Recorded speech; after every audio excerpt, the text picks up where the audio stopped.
আমি এখন আছি মিডফিল্ড এশিয়া কলেজ। আমি ব্যাক এডুকেশনের সামনে, যাদের মালয়েশিয়াতে লং টাইম স্টাডি গ্যাপ আছে। আমি 2020 করে এসএসসি দিচ্ছেন, এইচএসসি দিচ্ছেন।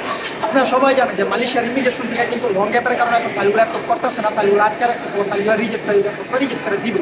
অনেকে 20 দিন, 25 দিন, 30 দিন, 35 দিন পর্যন্ত ওয়েট করতেছেন। তাদের জন্য ব্রিকফিল্ড এশিয়া কলেজ হতে পারে সেরা অপশন আপনাদের ইউনিভার্সিটি সিলেকশনের জন্য। কারণ ব্রিকফিল্ড এশিয়া কলেজ এর আগে বাংলাদেশি স্টুডেন্ট আসে নাই, 2 থেকে 3 জন আসছিল যারা হচ্ছে ল ডিপার্টমেন্টের জন্য। এবং brickfield Asia college back education এটা মূলত ল কলেজের জন্য, এবং যারা ল নিয়ে পড়তে আসতে চায় তাদের জন্য হচ্ছে মূলত এইটা।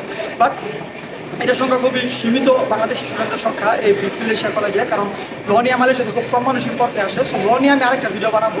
তবে যারা normalise diploma, foundation, bachelor, masters, PhD করতে বাংলাদেশ থেকে আসবেন, তাদের জন্য ব্রিকফিল্ড এশিয়া কলেজ নতুন একটা নাম। কারণ এর আগে এরা বাংলাদেশি স্টুডেন্ট অ্যালাউ করে নাই, এখন নেক্সট ইনটেক থেকে এরা বাংলাদেশি স্টুডেন্ট নেওয়া শুরু করছে। সো আমি ব্রিকফিল্ড এশিয়া কলেজ কি কারণে রিকমেন্ড করতেছি, কারণটা হচ্ছে এর আগে বাংলাদেশি স্টুডেন্ট এরা নেয়নি, যার কারণে বাংলাদেশি স্টুডেন্টদের রেকর্ড এইখানে এরকম আহামরি খারাপ না, এবং এইটা সম্পর্কে সবাই জিরো। এবং ব্রিকফিল্ড এশিয়া কলেজ যদি আপনি অ্যাপ্লাই করেন 10 থেকে 12 দিনে আপনাদের অ্যাপ্রুভাল বের হয়ে যাবে।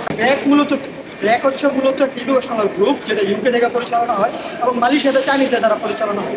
এইখানে ইন্টারন্যাশনাল, চাইনিজ, ইন্ডিয়ান বা অ্যারাবিয়ান অনেক স্টুডেন্ট আছে, বাট বাংলাদেশ স্টুডেন্ট নাই। এরা হচ্ছে নতুন করে বাংলাদেশি স্টুডেন্ট নেওয়া শুরু করছে। আমি আরেকটু অ্যাড করি, সেটা হচ্ছে ব্যাকের আন্ডারে 4 থেকে 5টা ইউনিভার্সিটি কলেজ আছে, যেটা বললাম সেগুলো হচ্ছে ইউনিমাই, ভেরিটাস, আইএক college, Reliance, Brickfield Asia College.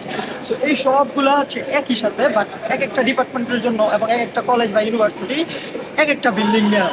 So এদের জন্য 5টা ইউনিভার্সিটি কলেজের জন্য 5টা বিল্ডিং। এটা এরিয়া লোকেশনটা হচ্ছে আপনাদের পেতালিংজাতে, যেটা হচ্ছে আমাদের সিটি ইউনিভার্সিটির সাথেই। সিটি ইউনিভার্সিটি আমি যেখানে তারা ভিডিও করতেছি সেখানে দেখা হচ্ছে মাত্র 900 মিটার।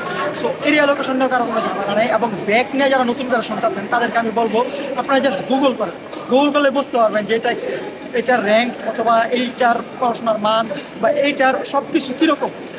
এই ব্যাগ হয়তো আপনাদের কাছে নতুন, যেহেতু এর আগে বাংলাদেশি স্টুডেন্ট আনে না এবং বাংলাদেশি স্টুডেন্ট মার্কেটিং করে না, তো যার কারণে নতুন। বাট ব্যাগ নিয়ে আপনাদের দুশ্চিন্তা করার কোনো কারণ নাই। লো র্যাঙ্ক না, হাই র্যাঙ্ক না, মিড র্যাঙ্ক, এগুলো না কোনো জানা। Bag totally different. হয়তো আমরা মার্কেটিং করতেছি যেহেতু বাংলাদেশি স্টুডেন্টরা নতুন করে আনবে এবং আমরাই প্রথম। বাট একটা জিনিস বলে রাখি, সেটা হচ্ছে ব্যাগ মালয়েশিয়াতে একমাত্র লো কলেজ, ল, আই মিন ল ডিপার্টমেন্টে যারা পড়াশোনা করতে আসবে তাদের জন্য খুবই বিখ্যাত।